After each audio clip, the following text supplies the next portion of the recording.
Hola a todas e a todos de novo. Por cuestións, bueno, pues aquí algúns problemas técnicos, pues vamos un pouco atrasados. Entonces, o que imos facer nesta sesión de asesoría, pois incidir naquilo que pensamos que vos poida preocupar máis ou poidades ter máis interese. De calquera xeito, a presentación que temos vai estar colgada en Rede B, como o resto de todas as sesións de formación. Entonces, para que non coñezade Rede B,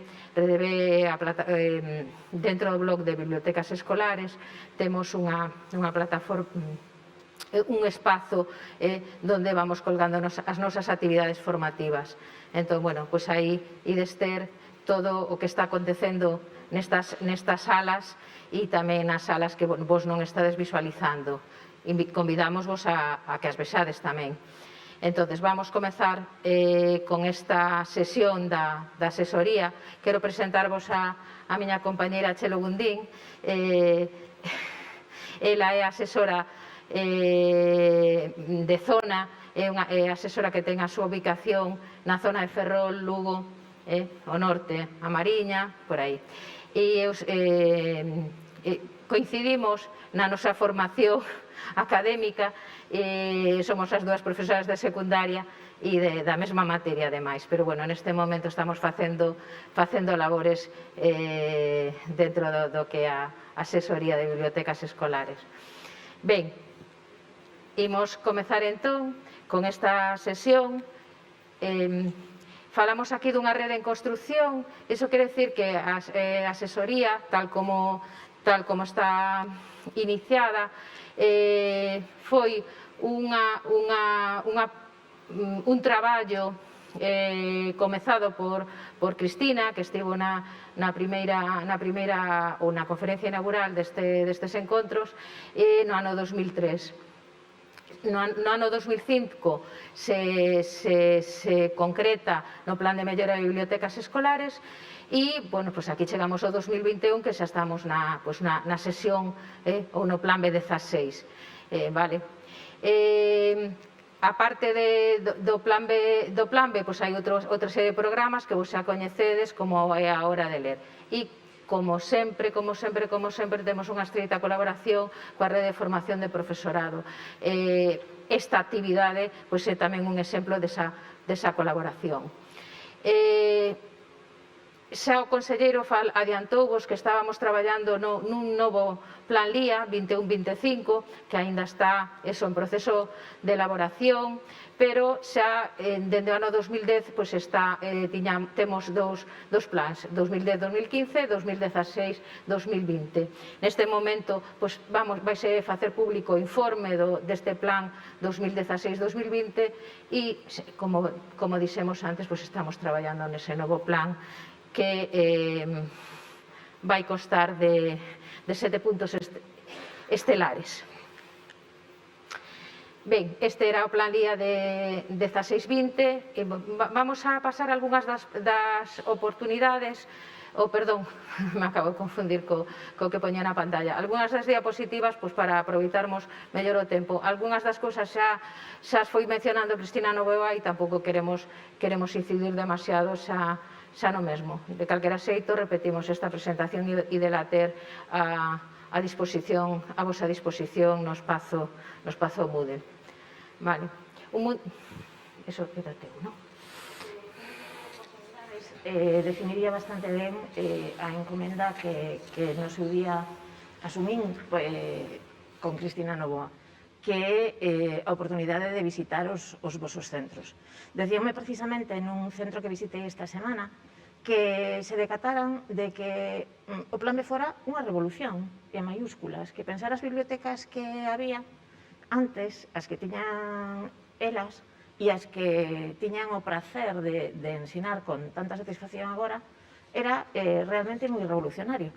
E iso, quizáis, é a palabra que mellor o define. Ben, as nosas bibliotecas, as vosas bibliotecas, están formando parte da creación, da revisión deste novo modelo de ensino-aprendizaxe no que día a día estamos asumindo cousas tan insólitas como esta pandemia e saímos adiante. E somos capaces de recrearnos. Somos capaces de volver ás orixes e de non esquecernos de que a lectura e estimular a competencia lectora nas súas diversísimas facetas é o noso norte, ou un dos nosos nortes, mellor dito.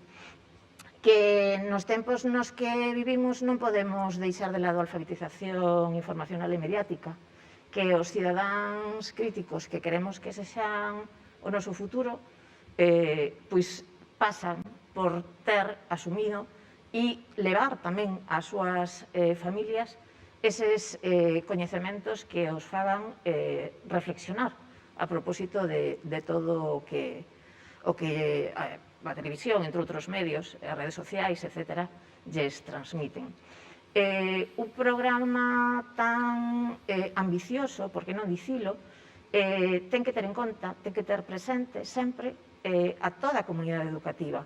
Hai un momento, falaba Mari Trillo, directora do IES Santa Silva, de como participaban en algunha actividade dende todo o persoal do centro, administrativa, persoal de limpeza, claro, é que todos somos comunidade educativa. E dentro das nosas intencións, dentro de todo aquilo que pretendemos asentar, están esas oportunidades, volvemos ao principio, para crear coñecemento, crear aprendizaxe de todos cara a todos e día a día. Sí, Paz. Creo que me falta unha aquí. Ben, vamos ir facendo así concrecións con respecto ao que o plan onde vos estades iniciándovos, en algún caso pois levades a 2 anos e en outro caso pois é o primeiro ano. Como ben sabedes, os centros seleccionados no plan de mellora de bibliotecas escolares pois van a recibir axunas significativas nos 2 primeiros anos para fondos para mobiliario, equipos e gastos de funcionamento. É preciso tamén un compromiso de formación das persoas responsables e preferencia na distribución de recursos e da partificación de actividades, por exemplo, con respecto a outros centros, o mellor que non terían este programa. Tedes tamén recibides asesoramento tanto dende servizos centrais, que é o lugar onde estou eu e outras compañeras, ou desde os diferentes asesorías enlace, como lle chamamos nós, que sabedes que están distribuídas por toda Galicia. Tedes unha asesoría enlace en Ferrol, que é a que lle corresponde a Chelo, unha na Coruña, que está María Pousa, que se iniciou este ano, unha en Pontevedra, que cubriría toda a provincia de Pontevedra, na que está Paco Díaz, e en Ourense está a compañeira Loli. Entonces, tedes asesoramento tanto a través asesoramento persoal a través de nós mesmos ou a través dos correos electrónicos e teléfono, etc. Vale. E por último, pois tedes esa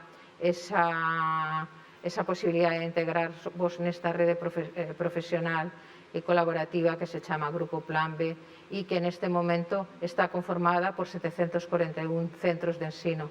En breve, non sabemos decir cando, pero bueno, en breve, en un período breve de tempo, vais a ir a nova convocatoria Plan B para o curso 2021-2022 e, bueno, máis ou menos vais a ir nas mesmas condicións que saiu estes anos anteriores.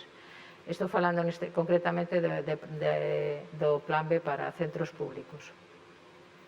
No segundo ano que estades no Plan B, pois as contías seguen a ser significativas tamén e coas mesmas finalidades, fondos, mobiliario, equipamento, gastos de funcionamento. Mirade, as partidas son finalistas, quer decir, temos que gastar absolutamente todo e temos que justificalo, pois, en principio, como requisito sempre o 10 de xuño, neste caso do ano 2021. No ano pasado, debido ás circunstancias, nos centros públicos se permitiu, houve unha prórroga ata outubro, que despois houve unha prórroga da prórroga. Entonces, son partidas finalistas, non podedes deixar remanente para o curso seguinte, e destinadas a aquelas finalidades. Poño un exemplo, se eu recibo 1.000 euros para fondos, teño que gastar 1.000 euros para fondos, non o podo pasar a outra partida. Vale, ás veces vos vedes as necesidades noutras cousas, pero realmente tal como veñen e a distribución e as partidas orzamentarias de onde proveñen impiden que se poidan facer ese tipo de cambios. Entón hai que ser bastante rigorosos a hora da xustificación deses gastos. A partir do terceiro ano, os gastos se reducen fundamentalmente á adquisición de fondos. Todos estes últimos anos, 5 ou 6 anos, o que houve foi unha pequena investimento en función do ano de integración do plan B dos diferentes centros. Entón, se foi, eu creo que ian de 3 en 3, en grupos de 3, había unha partida, como hai este ano tamén, para equipamento mobiliario, pero só para aqueles determinados centros onde aparece, no Diario Oficial de Galicia aparece os centros que tiñan esas asignacións específicas. Os equipos directivos, tal como vos din aí na diapositiva, deben de arbitrar medidas que garantan a continuidade da biblioteca como centro de recursos da información. Teñen que organizar os recursos humanos e teñen que tamén dotar dun orzamento anual.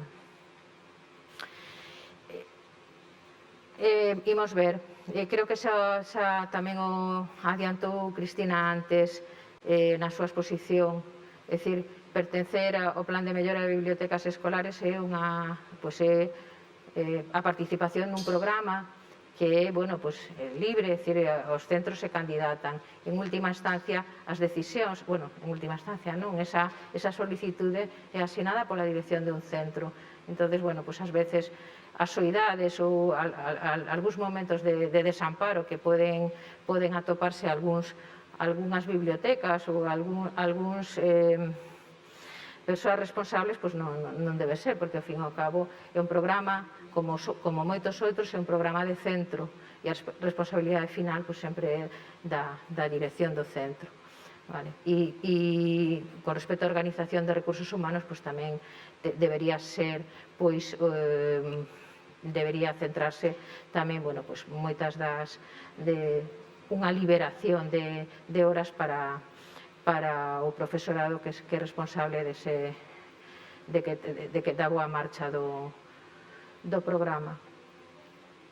E, por suposto, en ese compromiso tamén hai un orzamento anual, máis alá do que se poida recibir de axuda ou de apoio pola parte da propia Consellería, os propios centros deben ter un orzamento anual.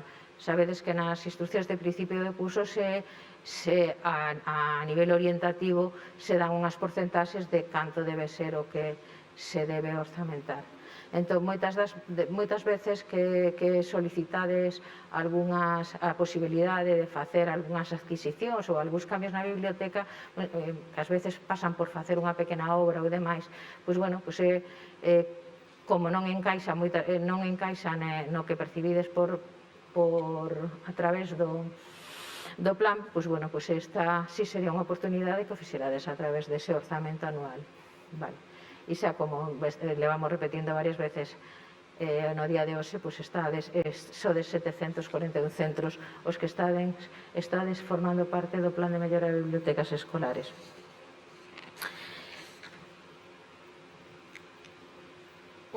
Hai uns datos sobre porcentaxes, tipoloxía de centro, que imos obviar, quedamos na diapositiva, se alguén quere consultar os datos serás que tipos de centros forman parte do plan. Non sei por que non me pasa. Aproveito para decir algo que lembrei agora, só un segundiño. Aí vas ti. Falaba a directora do Santa Silva de todo o comercio de proximidade onde eles se nutrían. Bueno, pois aproveito para facer un recordatorio ao respecto. Quizáis nestes tempos máis que antes, máis que nunca, non sei, é imprescindible, creemos na asesoría, que apoyedes a esas librerías, a eses artesáns, a eses artistas que forman parte da vosa comunidade. Ben, perdoa, Paz. No, digo que... Tamén é certo que vas ti. Sí. Cosas do directo. Sí, tamén é certo que esas redes, a ver, formar parte do Plan B non ten só un capital económico, ten un capital humano que non se pode valorar, ou sea, pasa, excede con moito os límites de calquera valoración. Cando un centro chega ao Plan B, por unha parte está a asesoría, os teléfonos non deixan de soar, a parte dos correos e demais, pero por outra banda están os centros máis expertos da contorna. Naceron ao longo destes anos diferentes microredes. Algúnas continúan moi activas, outras, bueno, pois tomáronse unha pausa porque tamén teñen dereito a facelo, pero actualmente están funcionando bastantes binomios ou nanoredes de grupos pequenos, de 2, 3 centros, que descubriron que poden facer cousas porque teñen obxectivos en común. Entón, ese apoio de que sempre hai alguén aí, sexa a través do grupo de WhatsApp, sexa a través do foro, sexa a través do teléfono de asesoría ou dos compañeiros que están noutros centros, é fundamental. E este ano, bueno, comprobeino varias veces, e supoño que os meus compañeiros de Pontevedra, Ourense e a Coruña tamén, con centros que, digamos, quedaron as portas de entrar en Plan B, pero non se dan por vencidos, obviamente, é o que teñen que facer, e seguiron intentando e queren aprender visitando as bibliotecas doutros centros e tratando con outros compañeiros, vale? Esa é unha potencialidade enorme que ten esta rede.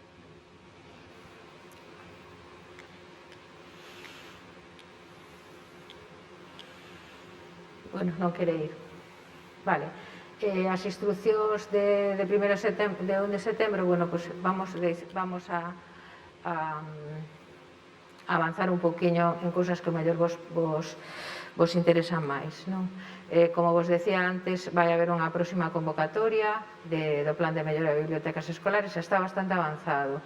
Non vos podemos decir data, pero bueno, é dicir, eu creo que no mes de maio de sobra, vale? Entón, bueno, hai que estar atentos de calquera xeito, sempre avisamos a través dos correos electrónicos. Entón, para os centros que xa están integrados, hai que confirmar a vontade, ou non, de continuar no plan de mellora, mediante a presentación dunha solicitude que é o anexo 1, e hai que engadir tamén as liñas prioritarias de actuación para o curso 21-22, que sería ese guión do anexo, o anexo 8 funcionaría como guión para elaborar esas liñas prioritarias de actuación. No caso dos centros que levades un ano no plan de mellora, pois tedes que tamén presentar o anexo 6 e o anexo 7, para que lembredes, eses anexos corresponden a aprobación do claustro do Consello Escolar. Vale. E como sempre, vaise ter en conta a valoración da memoria do presente curso para a continuidade. Mirade, un dos éxitos non sei, unha das virtudes que pode ter este programa é que todos os papéis que entran que se len, con moito esforzo, pero si se len. Entonces, absolutamente todas as memorias son tidas en conta, son valoradas. Non se fai pública a valoración, porque tampouco isto pretende ser un ranking, incluso, hai diferentes velocidades, as bibliotecas teñen diferentes velocidades e iso hai que valorar os esforzos, pero eso sí se ten en conta todas as memorias pois teñen unha valoración e se fai seguimento. Moitas veces, bueno, pois é unha memoria pois, que nos parece que se pode mellorar e pois se visitan os centros, etcétera. É dicir, bueno, non ese mantra de que hai cousas que non se len, pois no noso caso non se confirma para nada, ademais, o sea, decir, non é certo. Teño a experiencia, isto é unha anécdota, pero teño a experiencia que participei de colaboradora antes de formar parte do grupo de asesoría, colaborei na valoración de memorias, e recordo unha vez pois, enviando a miña memoria ou a memoria da miña biblioteca, pois, bueno, ese afán que poñamos, ese mimo que facías, pois, a memoria porque sabías que bueno, que era importante, non? Que dar conta do que se fixera, tal. E había un compañero que me dixo, non sei para que te esforzas tanto, porque total eso non se ve. Claro, él non sabía a segunda parte, que eu sabía perfectamente que esas cousas sí se lían. Non deixa de ser unha anécdota, pero sí é importante para que as cousas funcionen, que avaliemos e que demos conta do que facemos, non? Do moito bo que facemos. Ben, tamén aí aparece como que as contías asignadas son sempre significativas e van depender da valoración acadada na memoria, pero tamén pola tipoloxía do centro, polo número de unidades, polo número de alumnado e tamén para as liñas prioritarias para curso 21-22. Ben, cada curso é única, cada situación é única e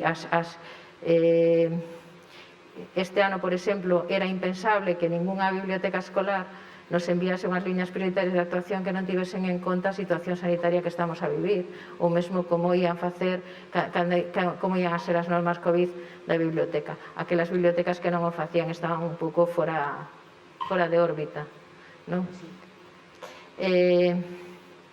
No caso de casa, cambio de responsable, pois debemos comunicalo a través dun correo. Tamén hai un espazo onde se pon se hai cambio de responsable ou non. O que nos propoñemos sempre que haxa continuidade nestes postos, porque é importante que estas liñas de traballo que haxa un bo equipo, un equipo potente de equipo de biblioteca, pero tamén que os responsables continúen no tempo. Canta menos provisionalidade haxa nas cousas, moitísimo mellor. Os proxectos van adiante cando hai compromiso das persoas. Ben,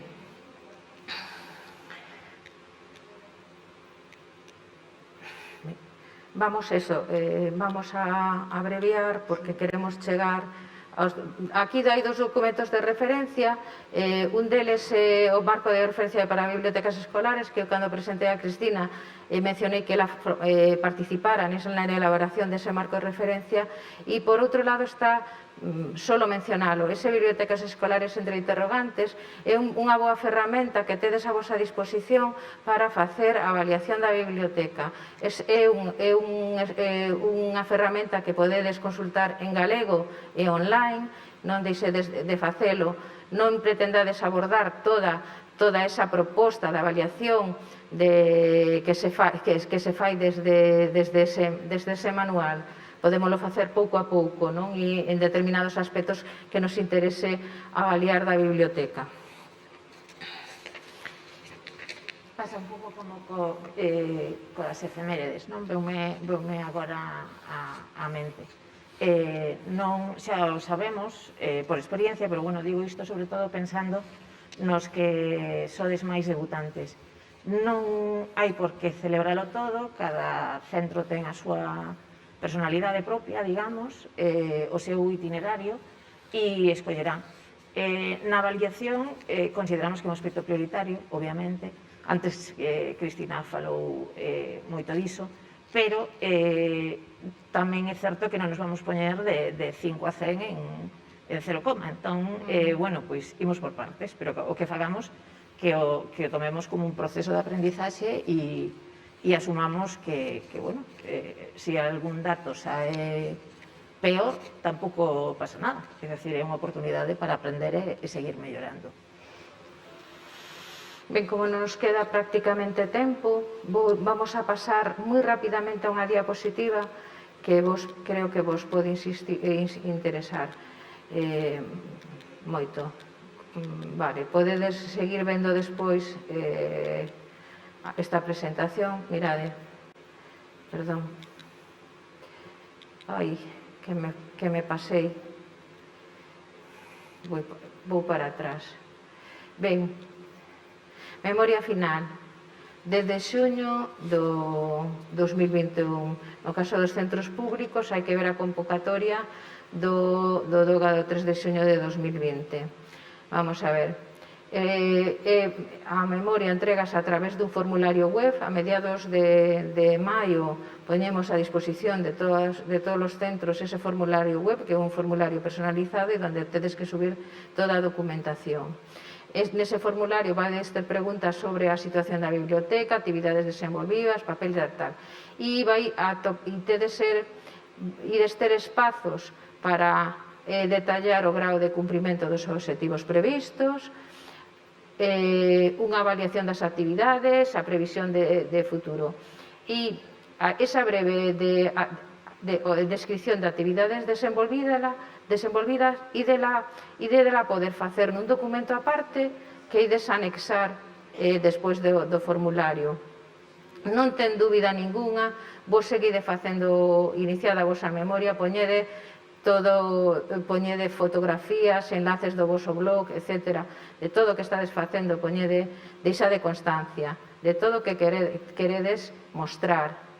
Entonces, imos ver, o formato é un formulario e onde vai haber preguntas de todo tipo e despois vai haber como anexo e ter unha descripción das actividades desenvolvidas. De calquera xeito, estas dúbidas que vos poida suscitar esta entrega de memoria, pois nos estamos a vosa disposición e, bueno, hai algunha diapositiva que vos vamos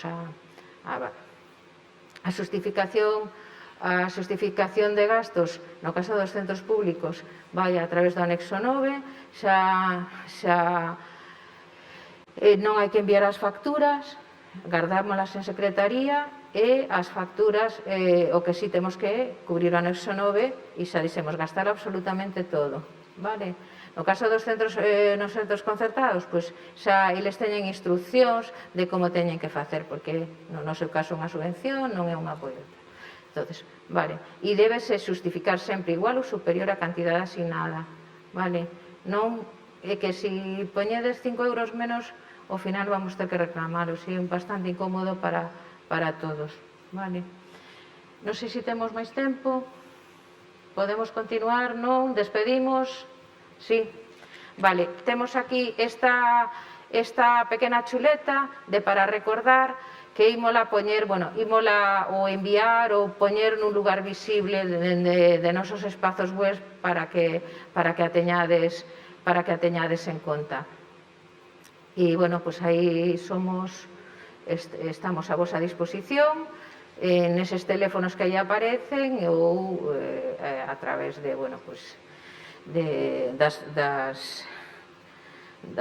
das persoas que forman parte da asesoría Enlace, etc. E creo que non podemos poñer máis nada. Unha cousiña pequena? Sí. É que me esquecín o principio de presentar a Paz.